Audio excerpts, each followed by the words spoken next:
Allez, merci Ghislain Pirissono, qu'on peut apercevoir depuis Yaoundé, très souriant, va commencer à son habitude. Ah oui.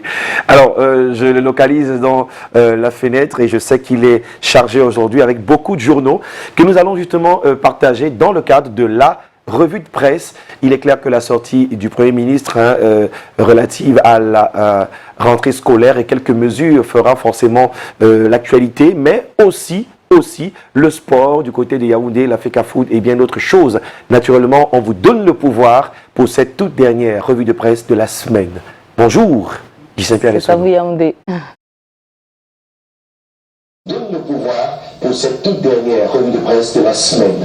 Bonjour, Ghislain. Bonjour Douala, bonjour Aimé, bonjour Patricia. En vérité, je vous le dis, je vous accueille le cœur enflammé de joie ce matin en ce 25 septembre de l'an de grâce, c'est-à-dire 25 septembre 2020. Et nous sommes là à quelques 9 jours seulement de la rentrée scolaire 2020-2021 au Cameroun. Eh bien, la communauté éducative reprendra ainsi du chemin. D'ailleurs, ce matin, vous allez le voir, il y a comme un manque de préparation dans un certain nombre de coins de la République du Cameroun. L'œil du Sahel ce matin nous indique par exemple que dans l'extrême nord, il y a encore des manquements à observer sur le terrain. Le journal fait état de 67 écoles, 68 précisément, qui sont encore désertes. Elles sont fermées face à la menace de la secte terroriste Boko Haram. C'est donc un calendrier blanc qui plane sur la communauté éducative de ce côté-là. Pour parler de la région de l'extrême nord, le fait est très grave parce que nous sommes bien à quelques jours seulement de la rentrée scolaire 2020-2021 de l'école. Il est aussi question à la une principale du journal L'étudiant, également en kiosque ce vendredi, car à proprement parler, les modalités posent problème pour ce qui est des cours qui devaient commencer le 5 octobre prochain sur l'ensemble du territoire national. La compréhension n'est toujours pas d'appoint. Le journal parle de cours mi-jour, minuit, pour bien signifier le flou, un flou qui persiste notamment sur le calendrier de l'année scolaire qui va commencer, je l'indiquais encore, le 5 octobre prochain. Comment en effet vont se dérouler les cours et les enseignements de ce côté-là. En tout cas, le ministre des enseignements secondaires, Nalova Lyonga, avait précédemment indiqué, il y a notamment quelques jours seulement, que les cours allaient se produire en mi-temps et qu'il devait se poursuivre en ligne à partir de 18h. Tout cela reste dans l'expectative et l'expectatif, un clair-obscur qui est d'ailleurs soutenu par la non-indication des dispositions pratiques qui auraient été prises par la communauté éducative, c'est-à-dire les élèves, les enseignants, pour parler ainsi des encadreurs, mais également les parents d'élèves. C'est donc une meilleure communication qui s'impose et qui est adressée à l'adresse, qui est adressée donc à l'encontre de tous les membres du gouvernement concernés par les questions d'éducation et de formation au Cameroun, pour dire ainsi qu'une communication s'impose. Et c'est ce à quoi s'attelle d'ailleurs le quotidien camerounais à Capitaux Public, Cameroun Tribune, édition de ce jour, car pour lui, tout part de l'urgence, de la distanciation sociale qui présente ainsi des avantages par rapport à la divagation et à la propagation de la Covid-19 sur le sol camerounais. C'est donc une mesure qui a été arrêtée par le gouvernement, 50 élèves par classe, pour éviter que coronavirus ne cavale sur le sol camerounais, mais ce n'est pas tout. Les ministres sectoriels ont du mal à dire tout de suite. On disait à 9 jours de la rentrée scolaire, le conseil de cabinet du mois de septembre s'est tenu hier, présidé naturellement par le premier ministre chef du gouvernement, Joseph Dion Ngouté. Il a permis à celui-ci de leur jeter, entre guillemets, la responsabilité, pour parler ainsi des membres du gouvernement en charge des questions de l'éducation et de la formation. Mais aujourd'hui, que signifie système à mi-temps? Question à 0 francs. Toutes les écoles sont-elles concernées par ce système-là? Comment va s'opérer la rotation et les cours en ligne? Alors, là, le quotidien camerounais à Capitaux Public et trouve là donc toutes les bonnes raisons de se poser des questions et de les renvoyer à la face notamment des ministères concernés, c'est-à-dire les ministères en charge des questions de l'éducation et de la formation. Dans l'éducation encore, Cameroun Tribune, édition de ce vendredi, a suivi pour nous les résultats du probatoire général pour ce qui est de la session de 2020. Les résultats sont tombés hier et qui révèle que le taux de réussite est de 31,22%. Ce taux est d'ailleurs très largement bas par rapport à l'année scolaire précédente. Le quotidien Mutation de Gap, Georges-Alain Boyomo, ne contourne pas la situation. On est là dans un échec massif. J'en emprunte au quotidien Mutation. On en était pratiquement au double l'année dernière et cette année, on en est à la moitié. Eh bien, coronavirus est donc passé par là et la sanction d'examination est restée sur son curseur constant. Voilà ce pourquoi Mutation peut se féliciter de ce que les correcteurs n'ont pas prêté une oreille attentive à la Covid-19 par rapport à la session 2020 du baccalauréat général. Le quotidien Mutation qui traite également ce matin politique et il y a ce fait grave qui fait la une principale du journal, en tout cas la deuxième une. Eh bien, on savait en cours l'audience à la chambre administrative de la Cour suprême. On savait aussi qu'elle devait décider sur les quelques 150 recours en annulation qui avaient été introduits par les partis ayant donc intérêt. Eh bien, ça y est donc, on va reprendre les élections municipales à Kumbo, mais aussi à Makenene. Un point, c'est tout. C'est d'ailleurs là la décision de la chambre administrative de la Cour suprême qui est statuée, pour ainsi dire, sur ces cas d'annulation. Que dis-je? Des demandes en annulation pour parler de ces recours qui avaient été introduits dans les municipalités encore. Direction Obala dans la Lekié. Eh bien, avec le quotidien qui montre comment le maire Idiba d'Obala, justement, est dans ses attributs, tout nouveau attribut des chefs traditionnels. La remise de ceux-ci a coïncidé d'ailleurs avec l'installation officielle de l'exécutif communal de la ville haute, c'est-à-dire Obala. Repère, le journal de feu Richard Tuna Ombe est également en kiosque. Quant à lui, s'intéresse à ces pontes du régime qui refusent totalement d'aller à la retraite, tous partis de l'administration centrale d'une part et d'autre part des communautés urbaines, pour parler ainsi d'autres fonctions électives qui veulent revenir en force au sein des conseils régionaux passés pour certains, mais ils visent l'assaut final, c'est-à-dire le poste de président de conseil régional. Il y en aura 10 au total et relativement aux 10 régions du Cameroun. C'est à juste titre, c'est pourquoi l'on enregistre de frustration ici et là par rapport aux investitures du Rassemblement démocratique du peuple camerounais RDPC à la base. Le quotidien Le Messager de Jean-François Chanon a justement attrapé un exemple de ces cas-là, Amadou Ali, pour ne pas le nommer. Récemment dans le Diamaré, il était en train de favoriser certains candidats, pas toujours en émanation donc de la base, si l'on s'en tient aux explications du quotidien Le Messager. Et pour le journal, le département du Diamaré s'est avéré mal et mauvais élève sur ce chantier-là, des choix donc des candidats du RDPC, pour parler de ces tripatouillages et de ce favoritisme qui a donc gouverné le choix dans ce département. Par contre, dans l'UNDP, l'Union nationale pour la démocratie et le progrès, le quotidien Le Messager, encore lui, renseigne sur le cas de Célestin Yandal,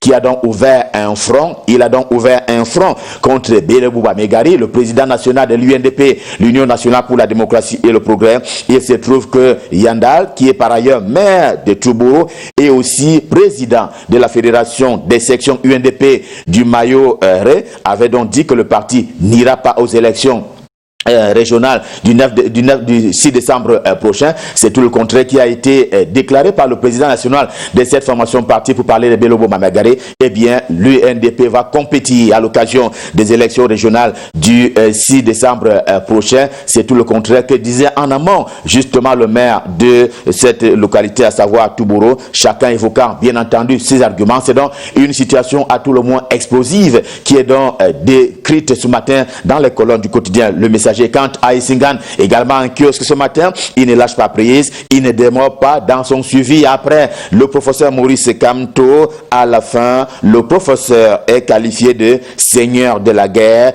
du moment où il annonce la poursuite des marches dites pacifiques sur l'ensemble du territoire national, aussi bien aujourd'hui d'ici au mois de décembre prochain. Mais pour sa part, Info Matin parle d'intox et même de manipulations s'agissant de ces prétentions du professeur Maurice Kamto. Le journal s'appuie sur le secrétaire à la communication du parti au pouvoir, le professeur Jacques Famindongo, qui dénonce un tract qui établissait la stratégie pour pérenniser Paul Biya au pouvoir à connotation tribale. Ceci est d'ailleurs un fake news. Apprend-on, il s'agit d'un tract concocté par ceux qui en ont intérêt, selon le ministre d'État, ministre de l'Enseignement supérieur, chancelier des ordres académiques et par ailleurs chef traditionnel. Dans le traditionnel carnet du vendredi, eh bien le quotidien Émergence en kiosque que ce matin, eh bien, il nous propose de réfléchir sur une question, d'attribuer donc une note tantôt positive, tantôt négative par rapport au succès ou alors à l'échec des marches de mardi dernier. Si échec, pourquoi? Si réussite, pourquoi? Dans le premier cas, les experts qui ont été rencontrés par le journal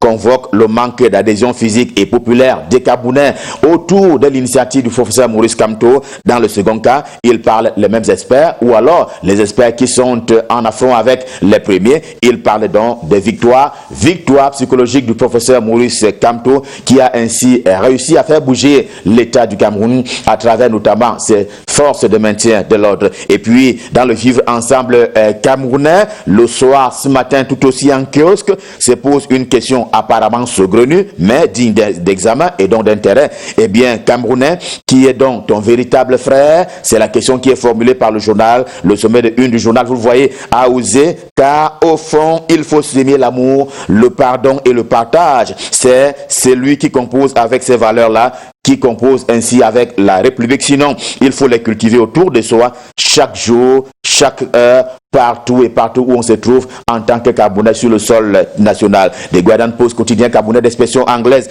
au siège imposant, a décidé par exemple de siéger du côté de Bamenda, la capitale de la région du nord-ouest camerounais, l'OTAN de l'opération Bamenda Clean. On l'a déjà dit auparavant, elle consistait, cette opération-là, à nettoyer la ville de Bamenda de ce qu'il est convenu d'appeler les escadrons de la mort. Ces choses pratiquement faites à ce jour, mais cela va avec quelques séquelles notamment. On parle des violations des droits de l'homme, mais également on parle de ces atrocités qui ont été commises par les Ambabaouès, pour parler ainsi des membres des groupes armés séparatistes qui sévissent dans le nord-ouest et le sud-ouest camerounais. Et atrocités pas de nature justement à faire les yeux doux aux investisseurs sur le sol camerounais. Heureusement, Dixit d'économie quotidien également en kiosque ce matin, eh bien, les amis du Cameroun ne l'ont jamais lâché, à l'instar de l'Allemagne, et donc les investisseurs sont dans nos murs. Ils sont venus explorer les mines pour en construire les mini centrales hydrauliques. Ils sont aussi là pour donner un corps au cordon, aux engrais chimiques, question de booster notamment la production agricole sur le sol camerounais. Lui aussi est sur le terrain pour escompter une performance sociale. C'est le lieu de le signaler avec Medi Action également en kiosque. Le professeur Pascal Ngante accompagne les populations de la MIFI dans la région de l'Ouest Cameroun. C'est là à la relance de leurs activités dont on sait qu'elles ont été notamment ralenties par la pandémie de la Covid-19. Mode d'emploi, c'est retenu par le ministre, par ailleurs secrétaire général des services du Premier ministre. Eh bien, la formation et l'encadrement, Dixit Medi Action, qui traite ainsi de cette actualité. Ce matin, on en vient à parler à présent santé avec notre santé qui est en kiosque lui aussi. Eh bien, dans le processus de la couverture santé universelle, un processus qui est en cours au Cameroun. Le problème, c'est qu'il y a problème. Premier construit, il y a baisse de fréquentation des hôpitaux de la part des Camerounais, mais là n'est pas le problème.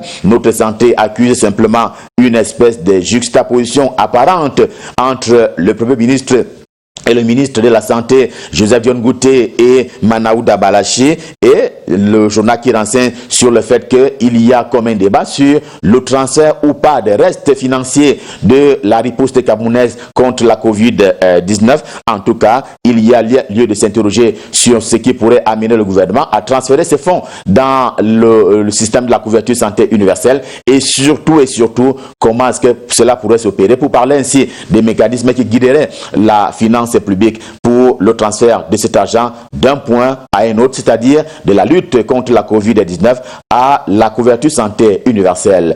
Revue de presse Made in Cameroun, édition de ce vendredi, dernier rendez-vous de la semaine, Stop F1. Bien entendu, le cœur enflammé de joie, nous vous avons servi.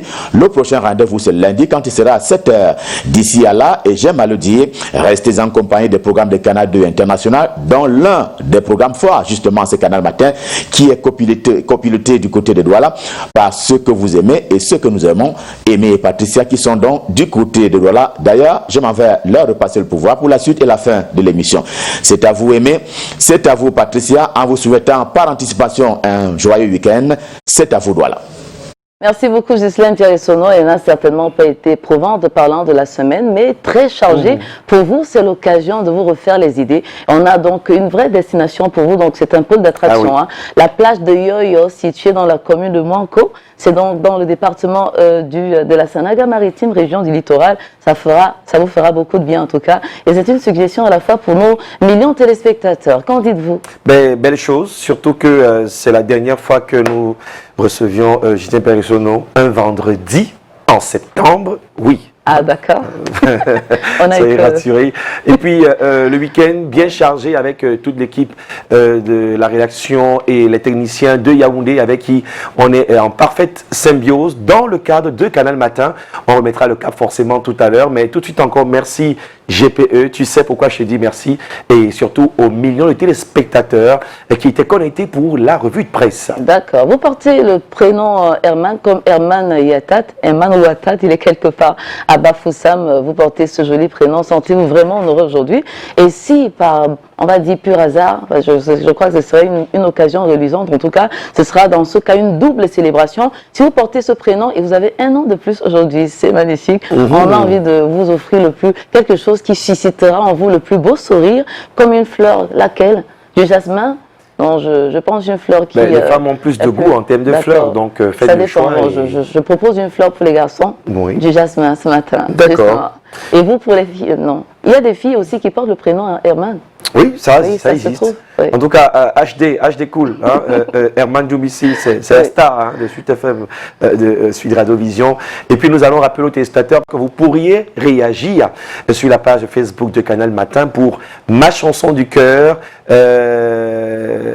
Pungoufa. Si je dis le titre de la chanson, vous n'allez pas comprendre. Mais si je dis que le Mami, Al Tchengo, et naturellement en face, on va retrouver Aimé Parfait. Parfait. Dans la chanson Nadia, une belle reprise. Nadia, et vous allez voter. Je ne sais pas d'où tu viens. Justement. De l'Afrique. Ah bon? Ou peut-être des Antilles. Toujours est-il que tu viens d'un pays ensoleillé, où ta beauté brille comme le soleil de chez toi.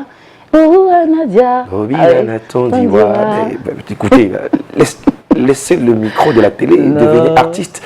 Elle a tout pour réussir. Et merci en tout cas à toutes les personnes qui ont essayé de donner un peu de la voix pour cette chanson. Qu'est-ce que ça vous rappelle? C'est ça le concept créé de ma chanson du cœur. Aimé Parfait pour le titre Nadia. Et puis Pungoufa et Kole Mami de Al Tchengo. En mode souvenir, justement. En mode souvenir, et ce sera dans 5 minutes, pas maintenant, sur la page Facebook de Canal Matin. Et quand vous parlez de 5 minutes, c'est justement le laps de temps court que l'on accorde donc à nos annonceurs pour leur faire un clin d'œil, parce que ce sont eux qui nous accompagnent de lundi à vendredi dans Canal Matin. Comme ils sont très généreux, on leur ajoute encore 5 minutes. C'est clair. C'est la page bleue sur Canal Matin. À tout de suite.